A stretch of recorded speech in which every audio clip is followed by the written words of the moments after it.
हरिओम। स्वागत है आप सभी का आज के इस व्याख्यान में। हम सभी लोग लघु सिद्धांत कौमुदी का अध्ययन कर रहे हैं और क्रमशः अध्ययन कर रहे हैं। उस अध्ययन के क्रम में कल कुछ सूत्रों का अध्ययन किया था। वो सूत्र कल तक हमने सर्वत्र विभाषा गोह इस सूत्र तक के कुछ अंश का अध्ययन कर लिया है ना। तो आज 3-4 सूत्र आगे के देखे जाएंगे। सर्वत्र विभाषा गोह में एक बार फिर से मैं और स्पष्टतः उसका अर्थ बताऊंगा। तो सर्वत्र विभाषा गोह कहता क्या है? सर्वत्र यानी सभी जगह। सर्वत्र का तात्पर्य क्या होता है? सभी जगह। सभी जगह मतलब लोक में भी, वेद में भी। लोके वेदे च। लोक में भी और वेद में भी जो एंगंत गो शब्द है, लोके वेदे च एंगंतस्य, लोक और वेद में जो एंगंत गो शब्द है उसके तुरंत बाद यदि ह्रस्व अ आता हो तो प्रकृति भाव हो जाता है। लोके वेदे च, लोक में और वेद में एंगंत शब्द के तुरंत बाद अ आता हो, ह्रस्व अ आता हो, तो पूर्व और पर दोनों के स्थान पर प्रकृति भाव होता है। अब प्रकृति भाव इस शब्द के अर्थ में थोड़ी सी समस्या थी कि क्या होता है प्रकृति भाव, कैसे होता है प्रकृति भाव। ये सब एक विषय का एक प्रश्न उठा था कुछ लोगों के मन से। तो देखिए, संधि का नाम ही है विकृति होना। संधि का नाम मतलब ही क्या है? विकृति होना। जहां पर विकृति नहीं हो पाती, प्रकृति ही बची रह जाती है, वही है प्रकृति भाव। मतलब थोड़ा सा भी बदलाव नहीं हो पाता, विकार नहीं आ पाता, वही प्रकृति भाव है। ठीक है, तो बदलाव नहीं आएगा, वैसे का वैसा रह जाएगा। हम लेखनी जी को ले लेते हैं और फिर बताते हैं। अब देखिएगा, लोक हो चाहे वेद हो, लोके वेदे च, एंगा पदांता दत्ती से अति की अनुवृत्ति आती है। अच्छा, कल मैंने ओमांगोश्च के सूत्र के विषय में एक उदाहरण थोड़ा सा गलत बोल दिया था।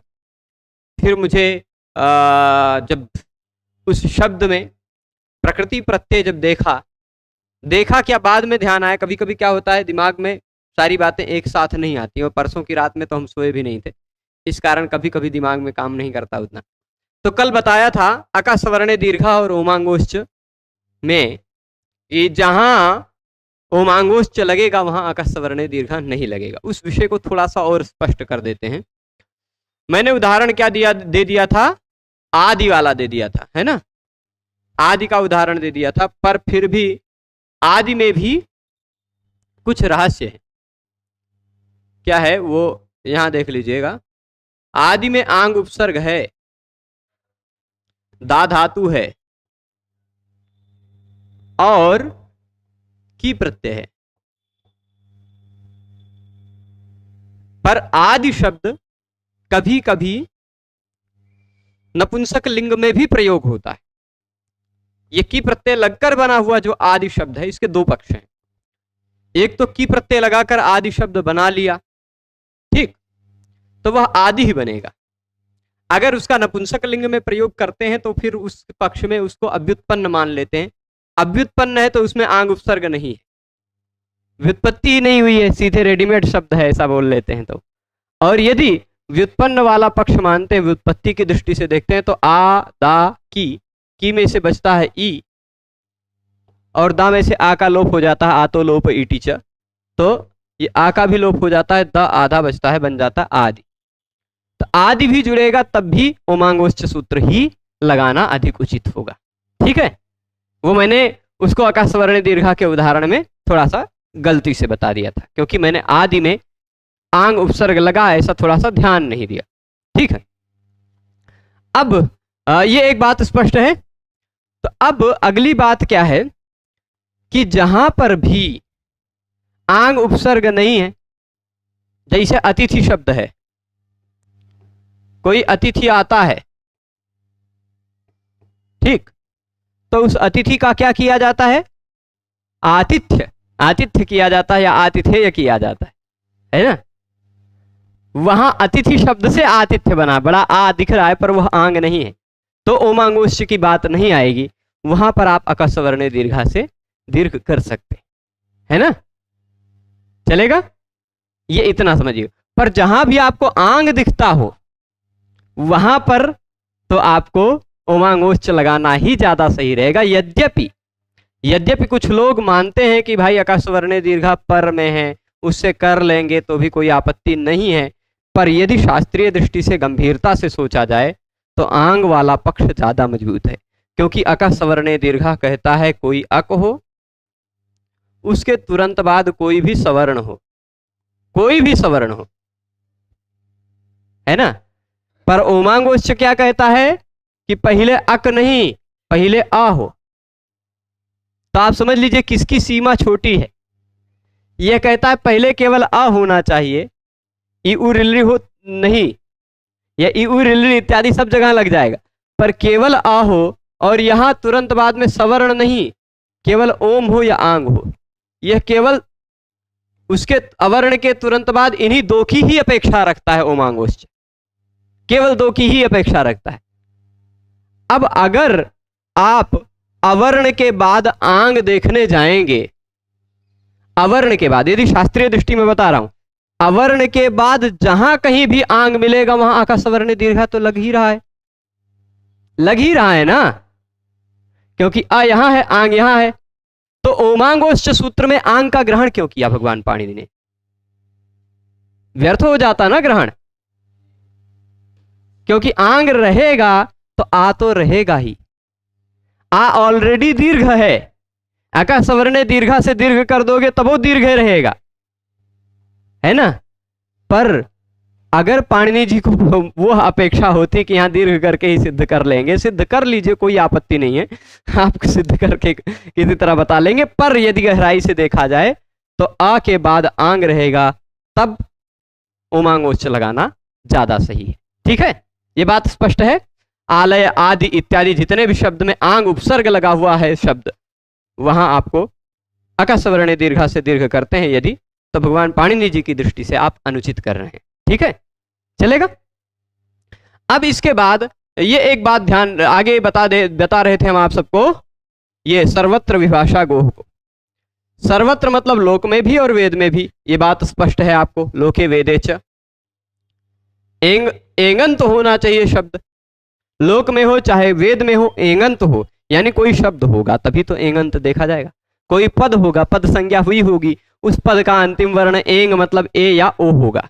कोई पद हो यानी कोई शब्द हो, उस शब्द का, उस पद का अंतिम अक्षर एंग यानी ए या ओ हो। ठीक है, ए या ओ हो, और उसके वह एंगंत कोई भी पद ना हो, खाली गो पद हो। कौन सा पद हो? गो। गो के अंत में ऐसा गो शब्द हो जिसके अंत में ए अथवा ओ हो। अब गो शब्द में कहीं भी रूप में ए तो मिलता ही नहीं है ना, कहीं भी ए नहीं मिलेगा किसी भी रूप में, सामान्य दृष्टि से देखा जाए तो निष्कर्ष यही है, ऐसा गो शब्द जिसके अंत में ओ हो, यानी एंगंत गो शब्द के तुरंत बाद अत हो, ह्रस्व अ हो, तो पूर्व और पर के स्थान पर सामान्य नियम से एंगा पदांतादति से जो पूर्व रूप हो रहा था वह पूर्व रूप न होकर के प्रकृति भाव हो जाएगा। पूर्व रूप होता तो उसमें कुछ विकृति आती, पर कहा अब विकृति नहीं लाना है, वैसे का वैसा ही रखना है। ठीक, स्पष्ट है? तो यह जो प्रकृति भाव होता है यह वाह होता है, विकल्प से होता। ठीक है, वाह। यहां पर देखिएगा किस सूत्र से वाह की अनुवृत्ति आ रही है, आप देख लीजिए 122 से पहले आपको कहीं कोई सूत्र में वाह दिखाई पड़ रहा है या विभाषा दिखाई पड़ रहा है? 6-1-122 से पहले तो वहां क्या होगा? विकल्प से प्रकृति भाव होगा। ठीक है, कहीं मिला? अष्टाध्यायी में देखिएगा 6-1-122 से तुरंत पूर्व में कहीं कोई किसी सूत्र में वा का प्रयोग होगा। वा छंदसी है ना, वा छंदसी है, कितने नंबर पर है? 106 पर वा छंदसी है, यानी वहां से छंदसी की अनुवृत्ति कहां तक जा रही है देख लीजिए, ना बोल्ड करके नहीं लिखा, वो थोड़ा सा गड़बड़ी किए हैं, कोई दिक्कत नहीं, ठीक है। तो वाह की आएगी अनुवृत्ति, विकल्प से यह कार्य होगा। तो अब समझिएगा, पर सर्वत्र की बात कर रहा, सभी जगह होगा यह कार्य विकल्प से, वेद में भी लोक में भी। प्रकृति भाव विकल्प से हो जाएगा तो गोधन अग्रम जोड़ेंगे, वह गोधन अग्रम वैसे का वैसा प्रकृति स्वरूप ही बचा रह जाएगा, उसमें कोई भी विकृति नहीं आएगी। यह सर्वत्र विभाषा गोह का फल है। सर्वत्र विभाषा गोह ने कहा कि पहले हो गो, कोई पद का अंतिम अक्षर, पहले गो शब्द हो, वह एंगंत हो। पहला क्या हो? गो हो, एंगंत हो। एंग इसके अंत में, गो के अंत में एंग दिखाई पड़ रहा है, ओ। उसके तुरंत बाद अत होना चाहिए, यानी ह्रस्व अ होना चाहिए, तो प्रकृति भाव हो जाता, संधि नहीं होती, ठीक। पर अब जब संधि हो जाएगी, विकल्प से प्रकृति भाव होगा। जब प्रकृति भाव नहीं होगा तब गो एंग है, एंगा पदांताद अति लग जाएगा, तो ओ और अ में केवल बचेगा ओ, तो गोग्रम हो जाएगा। यह अवग्रह एक लगा दिए हैं चिन्ह, जिसकी आवश्यकता पूर्ण रूपेण नहीं है, किसी भी सूत्र में लगाने का विधान नहीं किया गया है, पर अब बाद में व्यवहार में वैसा प्रयोग दिखाई पड़ता है, बाद में बहुत सारे लोग दिखते हैं, रखते हैं। कल रात में मैंने पीडीएफ में दिखाया था, शारदा लिपि में भागवत गीता का पीडीएफ है, लेकिन वह ज़्यादा 500 MB से ज़्यादा का पीडीएफ है, वो इस डब्बे में खुलने में ही बहुत समय लग जाएगा। और यहाँ पर राम जन्मभूमि से अत्यधिक सन्निकट होने के कारण नेटवर्क बहुत मंद रहता है, शनैश्चर है ना, नेटवर्क पर शनैश्चर की कृपा है, बहुत स्लो चलता है, तो इसलिए उसको इंटरनेट से खोलकर दिखाया नहीं जा सकता, और ऑफलाइन मेरे पास वह डाउनलोड नहीं है। पर मैंने कमरे पर कल 2-3 लोगों को दिखाया था भगवत गीता शारदा लिपि में, वहां पर अवग्रह का चिन्ह आपको नहीं मिलेगा, ठीक है, नहीं मिलता है। तो अब ये बातें स्पष्ट हैं। अब इस पे आगे चलते हैं, गो अग्रम और गोग्रम तक आप सभी पहुंच गए, ठीक है। अब इसमें चलिएगा, एंगंतस्य किम, प्रश्न ये उठा, एंगंतस्य किम, सूत्र के अर्थ में आपको एंगंतस्य दिखाई पड़ रहा है, एंगंत होना चाहिए तभी यह कार्य होगा। गो शब्द एंगंत होगा तभी यह कार्य होगा, एंगंत अगर गो शब्द नहीं है तो यह कार्य नहीं होगा। जैसे चित्रित गायें जिसके पास हैं, उस व्यक्ति को चित्रगुह कहा जाता है, ठीक। अब चित्रगुह का अग्रम शब्द के साथ समास होगा, ठीक, तो चित्रगुह अग्रम। अब आप ऐसा मत कहिएगा कि पद के अंत में गो है, पद के अंत में तो गो है, यहां चित्रगु में गो शब्द का ही गु हो गया है, ह्रस्व हो गया है, ठीक। गो स्त्रियों उपसर्जनस्य, इस सूत्र से ह्रस्व हो गया है, गो को गु बन गया है, और ह्रस्व होने के बाद उ हो गया, तो ओ तो नहीं बचा ना, ओ तो नहीं है, एंगंत ओ नहीं है, ठीक, स्पष्ट है। एंगंत यानी ओ नहीं है, इसलिए एंग इसके अंत में नहीं है, इसके तुरंत बाद में भले ही अत है, भले ही ह्रस्व आ है, पर यहां पर पूर्व रूप नहीं हो पाएगा, पूर्व रूप नहीं हो पाएगा, इको यणचि से यण हो जाएगा, तो चित्रग्वग्रम इस तरह बन जाएगा, ठीक। अब यदि सूत्र में एंगंत न कहा जाता, तो यदि सूत्र की वृत्ति में कहीं एंगंत ये शब्द ना होता, तो लोक हो या वेद हो, उसमें किसी भी शब्द के अंत में गो दिखाई पड़ता हो, उसके तुरंत बाद अ हो, तो पूर्व रूप हो जाता। एंगंत ना होता तब तो यहां भी पूर्व रूप होने लगता ना, यहां भी पूर्व रूप होने लगता, पर यहां पूर्व रूप ना हो जाए इसलिए एंगंत कहा गया। एंगंत जहां होगा वहीं पूर्व रूप होगा, ठीक है, यही बात कहा। एंगंतस्य किम, तो चित्रग्वग्रम उदाहरण दे दिया। अगली बात क्या कही, अगली बात यहां देखिएगा, पद के अंत में होना चाहिए, पद के अंत में होना चाहिए तभी होगा, है ना। पद के अंत में नहीं है यदि, तो नहीं होगा, पद के अंत में नहीं है तो नहीं होगा, ठीक है। अब यहां देखिएगा, जैसे पद का अंतिम वर्ण नहीं है, उदाहरण देते हैं हम। गो शब्द आप जानते हैं, गो शब्द है मूलतः, उसके षष्ठी विभक्ति एक वचन में, उसके षष्ठी विभक्ति एक वचन में आप प्रत्यय लगाएंगे कौन सा? घसी लगाइए चाहे ngस लगाइए, पंचमी षष्ठी का ngसी लगा, पंचमी का चाहे ngसी लगाइए चाहे षष्ठी का ngस लगाइए, ये दोनों में से कोई भी प्रत्यय लगाएंगे, बचेगा क्या? ngसी और ngस में से लशक को तद्धिते से ng चला जाता है, उपदेशे जनुनासिक इत से ई चला जाता है, और ngस में से ng चला जाता है लशक को तद्धिते से, तो बचता क्या है? अस। अब यहां देखिए, जैसे गो अग्रम में गो के तुरंत बाद अ था, वैसे गो अस में भी गो के तुरंत बाद अ है। पर गो अग्रम में गो जो था वह पद था, यहां यह गो पद नहीं बन पाया है अभी। ngस प्रत्यय लगने के बाद जो बनेगा तब पद होगा, ठीक है? पद तब होगा ना, अभी तो पद नहीं बन पाया है। तो एंगा पदांता दति जो सूत्र है, उसी से पहले आप देखिएगा, कहीं उसी के तुरंत आसपास में ही आपको अष्टाध्यायी में छठे अध्याय के पहले पाद में 108 के आसपास सूत्र मिलेगा, ngसी ngसोश्च। देख लीजिए कहीं दिख रहा है? 110 पे है ना, ngसी ngसोश्च। वहां भी पूर्वा की अनुवृत्ति आती है ना? वह कहता है कि एंग के बाद ngसी और ngस का अ हो तो भी पूर्व और पर के स्थान पर पूर्व रूप हो जाया करता है, ठीक? तो गो और अ में से केवल गो बचेगा, ओ बचेगा, ओ और अ में से पूर्व रूप हो गया। स को आप फिर विसर्ग कर लीजिएगा, बन जाएगा गो, ऐसे ही बन जाएगा, स को रुत्व विसर्ग करने के बाद गो। यहां पर प्रकृति भाव नहीं हुआ। यदि प्रकृति भाव होने लगता तो गो शब्द का षष्ठी एक वचन में गो अस रूप बनाते आप, है ना? पंचमी में भी गो अस, सप्तमी में, षष्ठी में भी गो अस बनाते। इसीलिए कहा गया कि पद का अंतिम वर्ण यदि गो हो तभी प्रकृति भाव होगा। पद का अंतिम वर्ण नहीं है, ये तो अभी प्रातिपदिक ही है, पद बना ही नहीं। षष्ठी विभक्ति जब लगता तब तो पद बनता। तो पद का अंतिम वर्ण यदि ओ हो तभी उसकी क्या कहते हैं, तभी प्रकृति भाव होता है। आप कहेंगे यहां गो कैसे पद बन गया था? तो गवाम अग्रम गोग्रम ऐसा कह सकते हैं।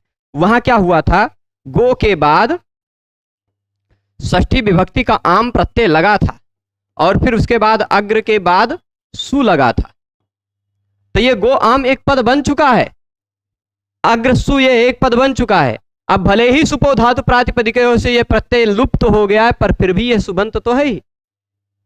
भले ही प्रत्यय लुप्त हो गया, फिर भी प्रत्यय लगने के कारण वह सुबंत बन चुका है। तो अब यहां जो गो अग्र है, यहां ये गो पद है, ठीक? यहां यह गो पद है, ठीक? बताए थे कुकुर एक पूंछ कट जाए तो भी वह कुत्ता ही रहता है ना? तो यहां ये पद बन गया था, गो आम, गवाम बनने से पहले पद बन गया था क्योंकि सुबंत था। अब उसकी पूंछ कट गई तब भी वह पद ही रहेगा। तो ये तो पद है, पर ये पद अभी नहीं बना। ये गो अस जुड़ने के बाद जो बनेगा गो, वह पद बन पाएगा, ये गो पद नहीं, ठीक? तो दोनों गो में अंतर समझे हैं, समझ गए हैं ना? इसीलिए पूछा, प्रश्न उठाया क्या कि पदांते किम, पदांत में गो होना चाहिए, ऐसा आप क्यों कह रहे हो? पदांत में गो हो ऐसा यदि हम न कहने जाएं तो गो और ngस जब जोड़ने जाएंगे, गो और अस जब बचेगा तब गो के बाद आ दिखाई पड़ जाएगा, तो वहां पर भी प्रकृति भाव होने की आपत्ति आने लगेगी, है ना? वहां पर भी प्रकृति भाव की आपत्ति आने लगेगी, इसलिए पदांत कहा गया, ठीक है? तो ये पूरी बातें इसकी स्पष्ट होंगी सर्वत्र विभाषा गो। अब आ जाते हैं एक जो ये जो सूत्र था प्रकृति भाव का विधान करने के कारण विधि सूत्र था। अब हम आ जाते हैं एक परिभाषा सूत्र पर। यह सूत्र कुछ काम नहीं करेगा, पर कुछ मार्ग निर्देशन करेगा। मार्ग निर्देशन क्या करेगा? कभी कभी आप आदेश करते हैं तो वह आदेश पूरे के जगह पे आ जाता है। कभी कभी आप आदेश करते हैं तो वह पूरे के स्थान पर ना आकर अंतिम के स्थान पर आता है। तो कब पूरे के स्थान पर आएगा, कब अंतिम के स्थान पर आएगा, और कब दो तीन नियम है उसके लिए। मतलब कभी कभी पूरे के स्थान पे आ जाएगा, कभी अंतिम के स्थान पर आ जाएगा आदेश, या जिसके स्थान पर कहा गया उसके आदेश परस्य। ठीक, कभी कभी पर के स्थान पर अगर विधान किया है तो पर के आदि वर्ण के स्थान पर होगा। अगर पूर्व के स्थान पर विधान किया गया है तो पूर्व के अंतिम के स्थान पर होगा, अलोन्त्यस्य। ठीक, और अगर कहीं अनेक वर्ण वाला आदेश हो रहा है तो वह पूरे के स्थान पे आ जाएगा। अनेकाल षित सर्वस्य, वही नियम है। अनेकाल षित सर्वस्य। अनेकाल शब्द को तोड़िए, अनेक अल। ठीक, अनेक अल जिसमें हो उसको कहा जाता है अनेकाल। ठीक, अनेक अल जिसमें हो उसको क्या कहा जाएगा, अनेकाल। ठीक है, अब उदाहरण बहुत सारे देंगे, हमारे पास उदाहरणों की कमी नहीं, उदाहरण बहुत सारे देंगे। जैसे अनेक अल वाला। अच्छा ये बताइए, हमने इको यणची में ई के स्थान पर जो यण किया वह यण या एक अल है कि अनेक है? एक अल है कि अनेक है? एक है ना। यह जो आदेश हो रहा है वह एकाल आदेश हो रहा है। तो एकाल आदेश में कोई आपत्ति नहीं है, एक वर्ण के स्थान पर ही कर डालिए। पर कहीं कहीं आदेश जो होता है ना वह अनेक वर्णों वाला होता है।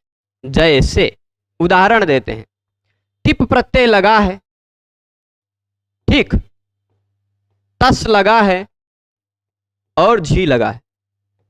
ठीक, टिप तस झी, ये प्रत्यय तीन जानते हैं। या लोट लकार में होता, मतलब आत्मनेपद होता तो त, आताम और झ। अब टिप तस्जी है या ता आताम झ है, ये प्रथम पुरुष के प्रत्यय हैं कि नहीं? तीत अहंती बनाते हैं ना, पठती पठता पठंती, या एधते एधेते एधंते, इस तरह बनाते हैं, ये प्रथम पुरुष के प्रत्यय। एक नियम है लुटः प्रथमस्य डा रौ रसः। लुट लकार में प्रथम पुरुष के प्रत्ययों के स्थान पर डा हो जाता है, रौ हो जाता है और रस हो जाता है। क्रमशः क्या होता है? डा रौ रस। ये जो क्रमशः आदेश होना है उन आदेशों को मैं यहां लिख देता हूं, डा रौ और रस। अब आप बताइए, डा जो आदेश हो रहा है वह कितने वर्ण का आदेश है? एक अल वाला है कि अनेक अल वाला है? इस डा में एक अल है कि अनेक अल है? आप बताइए। मतलब जिसमें एक ना हो वह अनेक, एक से अधिक वह अनेक ही तो है ना। एक अनेक है ना, जो एक नहीं है वह अनेक है। तो अब देखिएगा, डा में कितने अल हैं? दो हैं, यानी अनेक है। रौ में कितने अल हैं? दो हैं, यानी अनेक है। रस में कितने अल हैं? तीन हैं, यानी अनेक है। अनेक अल वाले आदेश हो रहे हैं। अनेक अल वाले आदेश पूरे के स्थान पे आएंगे, तो पूरे तिप के स्थान पर डा आ जाएगा। भविता, डा का आ बचता है, वही भविता, भवितारौ, भवितारः। ठीक, डा का करेंगे तो भविता बनेगा, रौ करेंगे तो भवितारौ। यह रौ जो आएगा ना, यह तस के स के स्थान पर आएगा कि पूरे तस के स्थान पर आएगा? तो अनेकाल षित सर्वस्य बोलेगा, क्योंकि यह जो आदेश है यह अनेक अल वाला है। यह पूरे के स्थान पे आएगा, पूरे तस को हटाकर रस बैठ जाएगा, रौ बैठ जाएगा। ठीक, पूरे झी को हटा करके रस बैठ जाए। ऐसा नहीं कि झी में से ई के जगह पे रस आ जाए, पूरे के स्थान पे होगा, सर्वस्य, सबके स्थान पर होगा। ठीक है।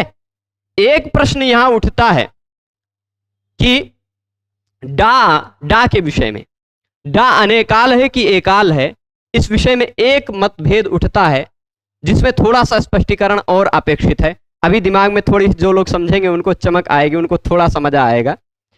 ये आएगा कि डा जो है एक अल वाला है कि अनेक अल वाला है। आप कहेंगे चुटू से ड की इत संज्ञा होती है कि नहीं?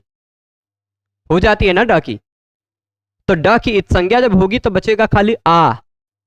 अब जब आ बचा है तो एक अल वाला है कि अनेक अल वाला? तब तो एक अल वाला बचा, आप कहेंगे। पर अब हम आपसे प्रश्न पूछेंगे कि डा की इत संज्ञा किस सूत्र से करेंगे? किस सूत्र से करेंगे आप डा की इत संज्ञा? डा की इत संज्ञा करने वाला सूत्र कौन सा है? प्रत्यय का पहला वर्ण चवर्ग हो या टवर्ग हो तो उसकी इत संज्ञा होती है चुटू से। किसका पहला वर्ण चवर्ग हो या टवर्ग हो? प्रत्यय का। यह डा तो आदेश है, प्रत्यय नहीं है। डा तो अभी आदेश हो रहा है, यह आदेश है, यह प्रत्यय नहीं है। इसलिए इसके डा की इत संज्ञा तब तक नहीं होगी जब तक यह इसके पूरे के स्थान पर आकर बैठ न जाए। अब जब पूरे तिप के स्थान पर आ गया तो तिप प्रत्यय था, उसके स्थान पर बैठने के कारण यह भी प्रत्यय बन गया। पर जब तक बैठा नहीं तब तक तो आदेश ही था, है ना? जब तक वह तिप के स्थान पर या त के स्थान पर डा आया नहीं तब तक वह आदेश है, और जैसे आ गया तैसे वह प्रत्यय बन गया। स्थानीय वद आदेशो नल विधौ, स्थानीय की तरह आदेश है। भाई प्रधानमंत्री की कुर्सी पे कोई बैठेगा वो प्रधानमंत्री ही रहेगा, पर जब तक बैठा नहीं तब तक वह कुछ नहीं है। तो यह जो डा है यह जब तक प्रत्यय के स्थान पर जाएगा नहीं तब तक वह केवल आदेश है, वह प्रत्यय नहीं है। और इसके स्थान पर आ जाने के बाद वह प्रत्यय बन जाएगा तो चुटू लग जाएगा। पर इत संज्ञा से पहले तो वह अनेकाल ही है। ठीक, आदेश होते समय वह अनेकाल ही है। ठीक है, यह स्पष्टता हो गई। तो अनेक वर्ण वाला तथा शीत, शीत जो होता वो भी सबके स्थान पे होता। अब आप कहेंगे शीत क्या है? अनेकाल वाली तो बात मैं 3 उदाहरण दे दिया कि यह अनेक वर्ण वाला आदेश था इसलिए पूरे के स्थान पे आ गया, पूरे तिप के स्थान पे आ गया। कभी कभी खाली अंतिम के स्थान पर आता है। जैसे क्या कहा था हमने? लोप भी एक आदेश ही है। लोप भी क्या है? एक आदेश ही है ना। तो संयोगांत से लोपः ने कहा कि संयोगांत का लोप कर दो। संयोगांत का लोप कर दो तो क्या पूरे पद का लोप करने लगे थे? नहीं। अलोन्त्यस्य ने कहा यह जो लोप आदेश हो रहा वह अंतिम वर्ण के स्थान पर ही होगा। तो कभी कभी जो आदेश पूरे को हो रहा है वह पूरे को न हो करके अंतिम के स्थान पर ही होता है। वह नियम कौन सा है? अलोन्त्यस्य, पूरे के स्थान पर न हो करके केवल अंतिम के स्थान पर करने वाला आदेश।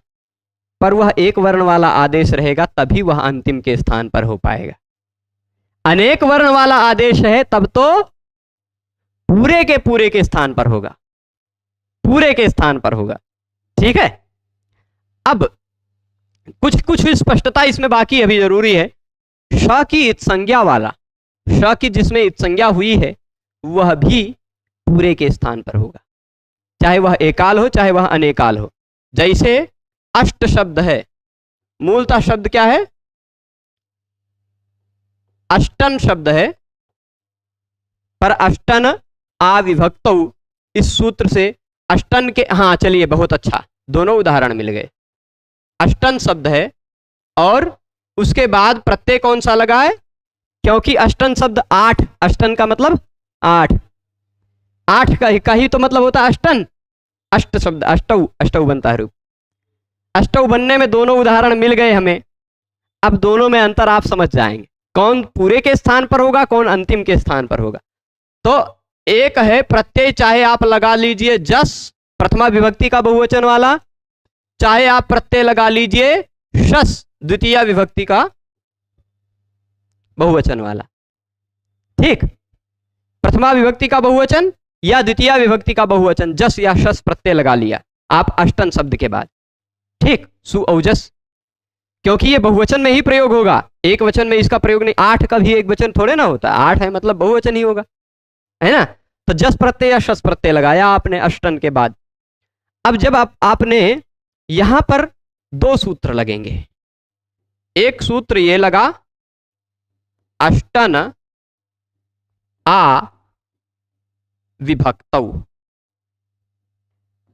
ठीक, आपको अलेउन्त्यस्य और अनेकालसित सर्वस्व में अंतर समझ में आएगा। इसने कहा अष्टन शब्द के बाद अष्टनः लिखा है, अष्टनः विसर्ग का लोप हुआ है, भो भगो गो पूर्व से योसी से यह होकर लोपा शाकल्य से, तो अष्टनः आ विभक्तौ। अष्टन शब्द के बाद यदि कोई विभक्ति का प्रत्यय लगा हो, जस और शस में से कोई एक लगा हो, तो अष्टन शब्द को आ हो जाता है। अष्टन शब्द के स्थान पर आ आदेश होता है। देखिए अष्टनः आ कह रहा है ना, जैसे इको यण, इक के स्थान पर यण होना चाहिए। इको यण ने क्या कहा, इक के स्थान पर यण होना चाहिए। तब आप इक जो होगा वो तो कोई एक ही रहेगा, चाहे ई रहेगा, चाहे ऊ रहेगा, चाहे ई री रहेगा, चाहे लृ रहेगा।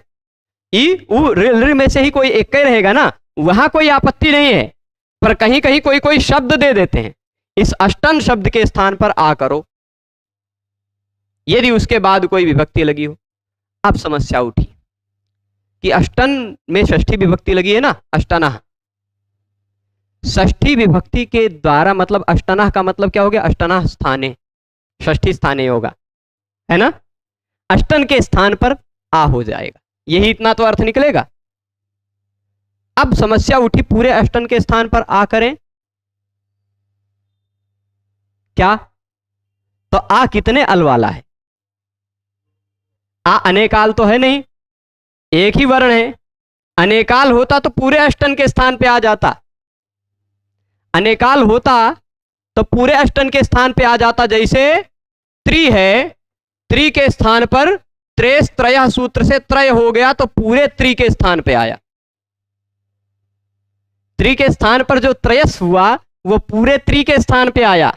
ऐसा नहीं कि त्रि के अंतिम ई के स्थान पर आया, क्योंकि त्रयस जो आदेश हो रहा वह अनेक वर्ण वाला आदेश हो रहा। तो जो अनेक वर्ण वाला आदेश होगा वह पूरे को हटा के आएगा, ठीक है।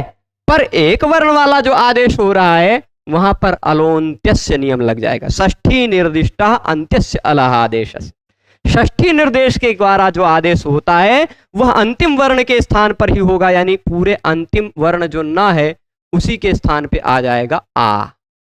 फिर अब आप असवर्ण दीर्घा से दीर्घ कर लीजिए, बन जाएगा यह शब्द कौन सा, अष्ट जो था वह अष्टा बन गया। ठीक, ये तो अलोन्त्यस्य वाला मिल गया कि अंतिम के स्थान पर जो आदेश हुआ। अब पूरे के स्थान पर जो आदेश हो जाता उसका भी उदाहरण अभी इसमें एक और सूत्र है, वह सूत्र है अष्टाभ्य औष। अष्टाभ्य औष नहीं, ये जस और शस के स्थान पर करे गए। ठीक, अष्टाभ्य, मैंने अभी अष्टन आ विभक्तों में विभक्ति का मतलब जस और शस लिया, विभक्ति का मतलब जस शस नहीं, विभक्ति का मतलब कोई भी विभक्ति का प्रत्यय अष्टन के बाद लगा हो तो अष्टन के स्थान पे आ हो जाएगा। ठीक, इसीलिए अष्टभी वहां तो कुछ विशेष नियम लग जाता है, अष्टाभ्य अष्टाभ्य अष्टानाम। ठीक, तो यहां देखिएगा क्या होगा, अष्टाभ्य औष, अष्टाभ्य औष। ये कहता अष्टन शब्द के बाद अष्टाभ्य में पंचमी लगी है, तो पंचमी का मतलब तस्मादिति उत्तरस्य। अष्टन के उत्तर में यदि जश और शस हो तो उस जश और शस के स्थान पे हो जाता है औष। क्या होता है, जश और शस के स्थान पर हो जाता है औष। औष क्या है, भले ही आदेश है पर उपदेश तो है। उपदेश में अंतिम हल की इत्संज्ञा होती है, श की। श की इत्संज्ञा हुई कि नहीं हुई, श की इत्संज्ञा हुई, इसलिए मतलब यह हो गया शित। जिसमें भी श की इत्संज्ञा हुई हो वह शित, प की इत्संज्ञा हुई हो वह पित्त, च की इत्संज्ञा हुई हो चित्त, ट की इत्संज्ञा हुई हो टित्त। ठीक, ये बात ध्यान रखिएगा। तो इसमें श की इत्संज्ञा होगी, इसलिए यह जो औष आदेश है, यह आदेश कैसा आदेश है, शित है। ठीक, तो जो शित आदेश होता है वह भी संपूर्ण के स्थान पर आता है। तो पूरे के पूरा जस हट जाएगा, पूरा का पूरा शस हट जाएगा, उसके स्थान पर औष आ जाएगा। क्या आ जाएगा, औष। औष में से औ बचता है, शा की संज्ञा। क्यों यहां पूरा औ आया, एक वर्ण वाला है यह आदेश, पर वह आदेश शित है। शित है इसलिए संपूर्ण के स्थान पर आया। अगर शित ना होता, ऐसे सामान्य होता, आ होता तो खाली न के स्थान पर आ पाता, परंतु जस में अस बचा है, अ और स दोनों। अगर केवल औ कहा होता अष्टाभ्य औ, तो ये पूरे जस के अस के स्थान पर ना हो पाता, खाली स के स्थान पर औ होता, है ना? स्पष्ट समझे हैं? तो जो अनेकाल आदेश होगा या जो शित आदेश होगा, वह आदेश सर्वस्य, वह सबके स्थान पर हो जाएगा। तो अनेकाल वाला डार और रस इत्यादि उदाहरण दे दिया, अनेकाल वाला हमने त्रेस्त्रयः दे दिया, त्रिचतुरोह स्त्रियाम तिसृ चतुस्रु चतस्रु, त्रि और चतुर के स्थान पर स्त्रीलिंग में तिसरी और चतस्री हो जाता है। अब त्रि में ई के स्थान पर चतस्री होगा कि पूरे त्रि के स्थान? तो जो त्रिश्री, त्रि के स्थान पर, पूरे त्रि के स्थान पर तिसरी आएगा, क्योंकि वह तिसरी जो है वह अनेकाल है, अनेक वर्णों वाला है। जो भी अनेक वर्णों वाला आदेश होगा वह पूरे के स्थान पर आएगा। यह बात इसने कही, अनेकाल शित सर्वस्य। ठीक है, केवल प्राप्ति हुई, ठीक, इति प्राप्ते, ठीक, इति प्राप्ते, ऐसी प्राप्ति हुई। पर एक नियम और जान लीजिएगा, गिच, इस सूत्र की प्राप्ति हुई, खाली इस सूत्र की केवल प्राप्ति हुई, ये सूत्र अपना काम करना चाहा, तभी एक दूसरा सूत्र आ गया, गिच, गिच, ठीक। इसको तोड़ेंगे हम जब गिच को, तो इसमें दो शब्द निकल के आएंगे, एक शब्द निकलेगा गित और दूसरा शब्द निकलेगा च, पूरा च है, ठीक, गित धन च, स्तोष चुना चुह सूत्र से ता के जगह पे हो गया है च, तो गित च गित च हो गया है, ठीक। इस सूत्र को जरा निकाल कर देख लीजिए, 1153, इसी से ऊपर आपको, इसी के ऊपर 52 नंबर में आपको दिखाई पड़ेगा, नहीं 52 नंबर अलोन्त्य से दिखाई पड़ा, 52 नंबर, बस अलोन्त्य गिच, ठीक। षष्ठी निर्देश के द्वारा जो आदेश किया गया है वह अंतिम अल के स्थान पर होगा, ऐसा अलोन्त्य ने कहा, और गिच ने तुरंत बाद में कहा कि गित होगा वो भी अंतिम के स्थान पर होगा। गित आदेश जो होगा वह आदेश भी अंतिम के स्थान पर। अब शर्त ये, अब समझिएगा, अगर गित को अंतिम के स्थान पर करना होता, सभी गित को, एक अल वाला गित हो चाहे अनेक अल वाला गित हो, एक अल वाला होता तो वह अंतिम के स्थान पर अपने आप हो रहा था, तो गिच की बनाने की जरूरत नहीं पड़ती, है ना। तो अनेकाल, अनेक वर्ण वाला जो संपूर्ण के स्थान पर हो रहा था, उसको रोकने के लिए आया गिच, कहा गित जो होगा, गित जो होगा वह अनेकाल हो तो भी, अनेकाल अपि, गित अनेकाल हो फिर भी अंत्यस्यैव स्यात्, अंतिम वर्ण के स्थान पर ही होगा। उदाहरण में आते हैं, ठीक। उदाहरण क्या है? गो है और अग्रम है, गो है और अग्रम है। हमने इसको जोड़ करके दो रूप बना लिए, एक ऐसे गो अग्रम बचा रह गया सर्वत्र विभाषा गोह से प्रकृति भाव होकर, और गो अग्रम में गो पदांत है ओ, उसके तुरंत बाद अग्रम का आ है, तो एंगा पदांत आदति से हमने पूर्व रूप करके गोग्रम भी बना लिया, गोग्रम। पर क्योंकि जो प्रकृति भाव हुआ था वह विकल्प से था, ठीक। यहां पर एक स्फोटायन नाम के ऋषि का मत आएगा। किन का मत आएगा? स्फोटायन नाम के एक ऋषि हैं, उनका मत आएगा, ठीक। सर्वत्र विभाषा गोह सूत्र के बाद ही का यह सूत्र है। आप देखिए अष्टाध्यायी में सर्वत्र विभाषा गोह सूत्र आपको जहां मिलेगा उसी के बाद में ही यह मिलेगा। 6:123 निकाल के कंफर्म कर लीजिए। हम ऐसे बोल जाएं तो मान मत लिया कीजिए, अष्टाध्यायी में निकाल के आप जितनी बार देखेंगे उतनी बार अष्टाध्यायी को पुस्तक को देख करके आप सूत्रों को समझने की शक्ति बढ़ा पाएंगे। अपनी सूत्र देखेंगे उसका अर्थ स्वयं समझ में आने लगेगा, ठीक। 6ठा अध्याय पहला पाद, इससे पहले का 122 नंबर सूत्र आप देखिए, सर्वत्र विभाषा गोह, ठीक है कि नहीं?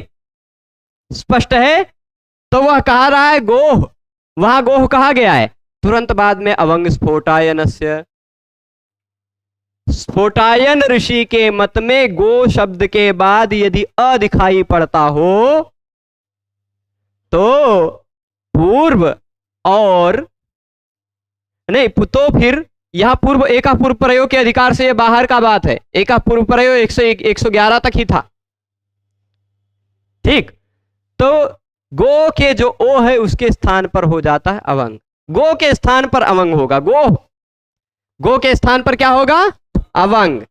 अब शर्त यह हुई क्योंकि अवंग जो हो रहा है इसमें कितने अल हैं? अनेक अल हैं कि नहीं? यदि गा की संज्ञा हुई है, गा को ना भी गिने तो अ व अ, तीन तो है, ये है, तीन अल तो है ही, तो अनेक अल वाला है। सामान्य नियम अनेकालित सर्वस्व ने कहा कि ये तो पूरे गो के स्थान पे आना चाहिए, क्योंकि यह अनेक वर्ण वाला आदेश है। जो भी अनेक वर्ण वाला आदेश होगा वह पूरे के स्थान पर आ जाएगा। इस आधार पर पूरे गो के स्थान पर अवंग आ जाता। पर गिच्च सूत्र ने कहा कि जो गित आदेश होगा वह भी अंतिम वर्ण के स्थान पर ही होगा, तो पूरे गो के स्थान पर अवंग न होकर गो में जो अंतिम अक्षर ओ है उसके स्थान पर ग बचा रह गया, ओ के स्थान पे हो गया अवंग। ठीक, और उसके बाद अग्रम वैसे का वैसा है। ठीक, अवंग में से ग की हलंत्यम से इत संज्ञा कर लेंगे, तस्य लोपा से लोप कर लेंगे, ग अव अग्रम। कुछ लोग इसको अयादि संधि का उदाहरण बताते हैं, वो लोग भ्रांत होते हैं।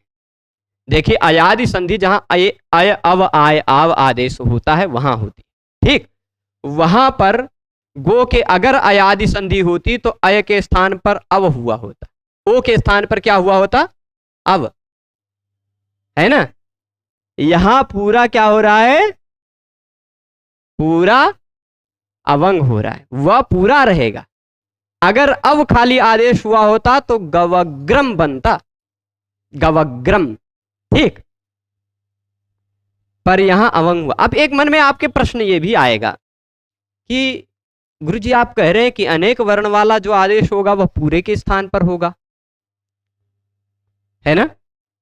अब जो हुआ है ए ओ आई ओ में अय अव आय आओ जो हो रहा है वो भी तो अनेक वर्ण वाला आदेश है, वो क्यों नहीं पूरे के स्थान पर हुआ? अरे भाई, वहां एचह साफ साफ कहा है, वहां कोई शब्द नहीं कहा गया है, वहां कहा गया है अय अव आय आओ जो होगा वह केवल एच के स्थान पर होगा। ठीक, जहां ज्यादा के स्थान पर कहा गया हुआ वहां आपको विचार करना है कि अंतिम के स्थान पर होगा कि पूरे के स्थान पर होगा। जहां स्पष्ट कह दिया गया है इको यणची में कह दिया ई के स्थान पर, इक के स्थान पर यण होगा, तो वहां समस्या नहीं आती। एचो यवायावा ने कह दिया एच के स्थान पर आय अव आय आव होगा, वहां समस्या नहीं आती। जहां पूरे शब्द के स्थान पर कह रहे हैं भाई अष्टन आओ, अष्टन आ विभक्त, अष्टन के स्थान पर आ करो, वहां पर समस्या आती है कि अंतिम के स्थान पर है कि पूरे के स्थान पर करें, है ना? स्पष्ट है? तो यहां अवंग जो है वह पूरे के स्थान पर ना आकर के पूरे गो के स्थान पर कह रहे थे कि अवंग करो, पर पूरे गो के स्थान पर नहीं आकर अंतिम ओ के स्थान पर ही अवंग आ गया। अवंग में आ बचा हुआ है, यहां आ है, यहां आ है, अकः सवर्णे दीर्घ से आप इस आ को हटाएंगे। देखिए, इस आ को हम इस ग में जोड़ करके ग पूरा कर लिए, इस व में से आ निकाल लिए तो वह आधा हो गया, इस आ को भी निकाल लिए तो यह ग्रम खाली बचा, और इस आ को जोड़कर आका सवर्ण दीर्घा से दीर्घ कर दिया, हो गया गवाग्रम। गवाग्रम बन जाएगा। इस अभी अवंग स्फोटायनस्य का वह उदाहरण मिलेगा, अगले पेज में मिलेगा। ठीक है, अवंग स्फोटायनस्य देखिएगा, यहां पर मैं आपको दिखाता हूं अवंग स्फोटायनस्य के, ये केवल स्फोटायन का नाम उनके सम्मान में ले लिया है भगवान पाणिनि जी ने कि स्फोटायन ऋषि के मत में अवंग हो जाता है। कोई हम सब लोग उनका भी नाम जान जाएं। स्फोटायन नाम के भी एक आचार्य हुए हैं व्याकरण में, उन्होंने माना है कि पदांत गो शब्द अगर अंत में दिखाई पड़ता हो तो गो के स्थान पर हो जाता है अवंग। ठीक है, गो के स्थान पर हो जाता है अवंग। स्पष्ट है। अब गो में अवंग जो होगा वह किसके स्थान पर होगा? ओ के स्थान पे। ऐसा किसने बताया? गिच। तो मैं आशा करता हूं आप सर्वत्र विभाषा गोह समझ गए होंगे प्रकृति भाव करने के लिए। अनेक आलसित सर्वस्व समझ गए होंगे कि अनेक अल वाला आदेश हो या श की संज्ञा वाला कोई आदेश हो वह पूरे के स्थान पर होगा, समझ गए होंगे। और गिच समझ गए होंगे कि ङ की संज्ञा वाला जो आदेश होता है वह ङ की संज्ञा वाला जो आदेश होता है वह आदेश पूरे के स्थान पर होता है। पूरे के स्थान पर नहीं, अंतिम के स्थान पर ही होता है। गिच अलोन्त्यस्य की अनुवृत्ति आती है। ठीक है, तो पदांते एंगंतस्य। अब देखिए स्फोटायन ऋषि का जो मत है वो अवंग स्फोटायनस्य की वृत्ति पढ़ लेते हैं। पदांत में जो एंगंत गो शब्द है पद के अंतिम में आना चाहिए गो, एंगंत होना चाहिए गो। ठीक, एंगंत ए ओ अंत में आना चाहिए गो के। उस गो के स्थान पर अवंग हो जाता है विकल्प से। यहां वा लिख दिया, वा मतलब विकल्प से। विकल्प से का मतलब होता है केवल स्फोटायन ऋषि के मत में होता है, अन्य के मत में नहीं होता। स्फोटायन के मत में यह होगा, अन्य लोगों के मत में नहीं होगा। वा, इसीलिए वा कह दिया। ठीक, कभी भी कोई भी कार्य भगवान पाणिनि जी को विकल्प से करना होता है तो वो कई तरह से कहते हैं। कभी वा कह देंगे, कभी विभाषा कह देंगे, कभी बहुलम कह देंगे, कभी किसी ऋषि का मत कह देंगे, किसी ऋषि का नाम ले लेंगे। अगर ऋषि का नाम ले रहे हैं तो मतलब उस ऋषि के मत में ही हो रहा वह कार्य, सबके मत में नहीं। ठीक, तो वह कार्य भी वैकल्पिक है। तो अब देखिएगा, बन गया गवाग्रम, बनाना। और गोग्रम कैसे बन जाएगा वो नियम आप जानते हैं। एंगा पदांतादति, एंगा पदांतादति से पूर्व रूप करके गोग्रम भी बन जाएगा। ठीक, अब प्रश्न उठ रहा है पदांते किम। प्रश्न क्या उठ रहा है? पदांते किम। देखिएगा, पद का अंतिम अक्षर होना चाहिए गो, तभी काम चलेगा। पद का अंतिम नहीं है तो नहीं काम चलेगा। ठीक, पद का अंतिम होगा तो काम नहीं चलेगा। जैसे गो है, उसके तुरंत बाद सप्तमी विभक्ति एक वचन का प्रत्यय लगा गी, तो अभी तक गो पद नहीं बन पाया है ना। जब ये लगने के बाद जो बनेगा वो पद बनेगा।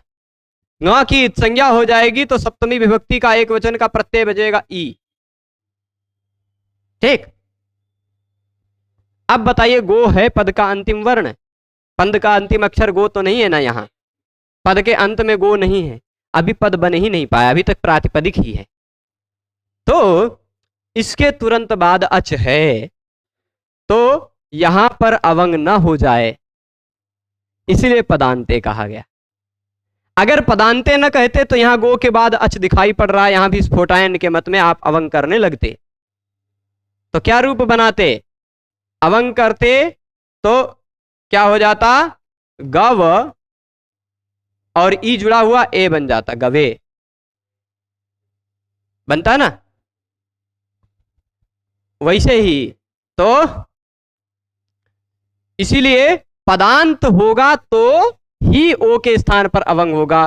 पद का अंतिम वर्ण नहीं होगा तो अव नहीं हो पाए, वो अवंग नहीं हो पाएगा। तो क्या हो जाएगा? ग एचो यवायावा से अव और ई जोड़ लीजिए, बन जाएगा गवि। यही लिखा है गवि। ठीक, गवि पदांते कह देने के कारण ही गवि सिद्ध हुआ, नहीं तो गवे सिद्ध होने लग जाता सप्तमी में भी। ठीक है, इतनी बात स्पष्ट है पूर्णतया।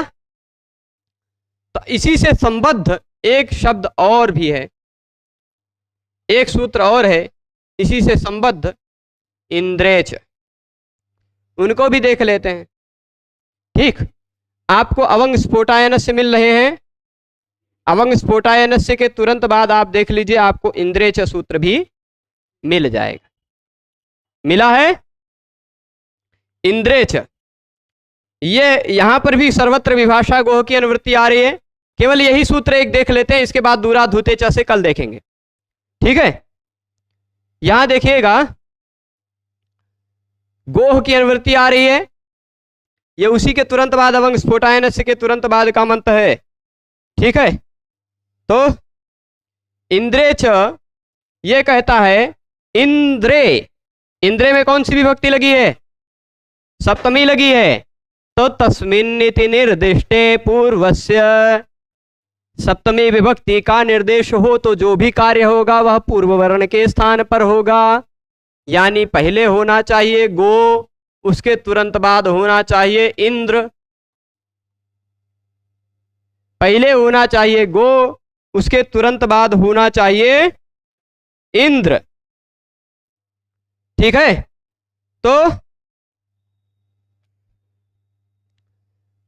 अब यहां पर इंद्रेच एक अलग नियम बनाने की आवश्यकता क्या पड़ी? इंद्रेच एक नियम बनाने की आवश्यकता क्या पड़ी, आप बताइए।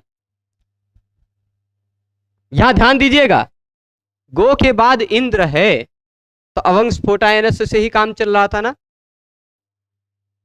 अवंग स्फोटायनस्य से हो जाता। अवंग स्फोटायन ने कहा है कि पदांत में जो गो है, पदांत में एंगंत जो गो है, यहां पदांत है कि नहीं? एंगंत भी है, ए ओ में से कोई अंत में है, गो शब्द भी है, उसके तुरंत बाद अच होना चाहिए तो है। तो स्फोटायन ऋषि के मत में अवंग कर दीजिए, क्या दिक्कत है? इंद्रेच बनाने की क्या आवश्यकता पड़ी? तो इंद्रेच यह एक अलग सूत्र बनाया है भगवान पाणिनि ने, उसी से यह पता चलता है कि जब इंद्र शब्द रहेगा तब तो सबके मत में होगा, तो केवल अवंग होगा और कुछ नहीं होगा। इंद्र शब्द पर में हो तो नित्य वो आदेश होगा, अवंग विकल्प से नहीं होगा। नहीं तो स्फोटायन के मत में तो ऑलरेडी हो रहा था, अवंग स्फोटायनस्य से ही काम चल जा रहा था, है ना। कोई भी अगर स्वरवर्ण है तुरंत बाद में तो अवंग हो जाएगा, पर यदि इंद्र है तो अवंग ही होगा। कोई भी स्वरवर्ण है तो अवंग भी होगा, पर यदि इंद्र है शब्द तो अवंग ही होगा, यह अंतर है। ठीक, इसीलिए इंद्रेच एक अलग सूत्र बनाया गया। सूत्र विधान सामर्थ्यात, सूत्र का विधान किया भगवान पाणिनि जी ने, जबकि अवंग स्फोटायनस्य सूत्र से ही काम चल रहा था। फिर भी एक सूत्र बनाया, इसे वही जताने के लिए कि भाई गो के स्थान पर अवंग होता है इंद्र यदि उसके पर में हो तो। अब यहां भी गो के स्थान पर अवंग कर रहे हैं, क्या आप बताइए पूरे गो को हटा के अवंग कर दें? अगर केवल पूरे गो के स्थान पर अनेकाल सिद्ध सर्वस्व के आधार पर पूरे गो के स्थान पर अवंग करते तो अवेंद्र रूप बनता, है ना। पर नीच ने कहा क्योंकि इसमें ग की संज्ञा हो जाती है, या अंतिम के स्थान पर ही होगा, तो ग ओ में जो अंतिम ओ है उसी के स्थान पर आएगा अवंग। ठीक, और इंद्र, यहां पर भी बहुत सारे लोग कंफ्यूज होते हैं, अयादि संधि बताते हैं, पर जो अवंग आदेश हो रहा है उसको अवंग आदेश कह सकते हैं आप। गवाग्रम में आप दीर्घ संधि कह सकते हैं आप, पर अयादि संधि बिल्कुल मत कहिएगा।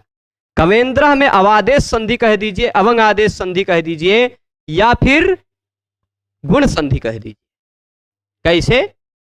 अवंग में अ है, अवर्ण के तुरंत बाद इक दिखाई पड़ रहा है, आद गुणा से गुण कर लीजिए अ और ई का, लगेगा ना आद गुणा। तो ग अव को जोड़ करके हम पहले पूरा गव लिख देते हैं। क्या लिख देते हैं? गव इंद्र। अब गव में यहां है अ, यहां है इंद्र में ई, पूर्व और पर के स्थान पर हो जाएगा ए गुण होकर गवेंद्र। गावेंद्र मत बनाइए, गवेंद्र। ठीक, गवेंद्र बन जाएगा। पूरी तरह से स्पष्ट है यहां तक? तो हमने आज जितने सूत्र पढ़े, यहां से दूरा धूते च से विषय थोड़ा सा बदल जाएगा, पर आगे का विषय सरल है। आज जितने सूत्र पढ़े उसको हल्के से पूरा स्पष्टता फिर से मैं एक एक वाक्य में उसका अर्थ बता देता हूं। पहले पढ़ा हमने सर्वत्र विभाषा गो, उसने कहा सर्वत्र यानी लोक हो चाहे वेद हो।